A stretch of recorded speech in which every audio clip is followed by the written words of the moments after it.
രാത്രി 12 മണിക്ക് ശേഷം നിയത്ത് വെക്കുകയാണെങ്കിൽ നാളത്തെ നോമ്പെന്നാണോ ഇന്നത്തെ നോമ്പെന്നാണോ കരുതേണ്ടത്? അതുപോലെ ഒരാൾക്ക് നിയത്ത് വെക്കാൻ മറന്നാൽ അല്ലെങ്കിൽ കാരണം കൂടാതെ നോമ്പ് മുറിച്ചാൽ അയാൾ എന്ത് ചെയ്യണം?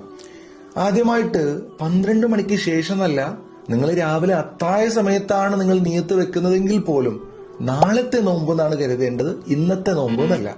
കാരണം നബിതങ്ങൾ പഠിപ്പിച്ചത് നവൈത്തു സൗമഅദിൻ, അതെന്ന് പറയുമ്പോൾ നാളെ എന്നാണ്. ശരിക്കും ഈ നാളെ എന്നതുകൊണ്ട് ഉദ്ദേശിക്കുന്നത് നമ്മൾ ഈ നിയത്ത് ചെയ്യുന്ന രാത്രിയോട് അടുത്ത് വരുന്ന പകലിനെയാണെന്ന് മുഗ്നി അൽ മുഹ്താജ് പോലെയുള്ള കിതാബിലൊക്കെ നമുക്ക് കാണാൻ കഴിയും. ഇനി ഒരാൾ നിയത്ത് വെക്കാൻ മറന്നാൽ അല്ലെങ്കിൽ കാരണം കൂടാതെ ഒരാൾ നോമ്പ് മുറിച്ചാൽ പിന്നീട് അങ്ങോട്ട് നോമ്പുകാരനെ പോലെ അയാൾ പിടിച്ചു നിൽക്കണം. അത് നിർബന്ധമാണ്. അതുപോലെ പിന്നീട് ഖളാ വീട്ടലും നിർബന്ധമാണ്. ഇനി ഇതുപോലെയുള്ള വീഡിയോകൾ നിങ്ങൾക്ക് എന്നും വാട്സാപ്പിലൂടെ ലഭിക്കാനായിട്ട് ഈ കാണുന്ന നമ്പറിൽ വാട്സാപ്പ് മെസ്സേജ് അയച്ച് നമ്മുടെ വാട്സാപ്പ് ചാനലിൽ ജോയിൻ ചെയ്യാം.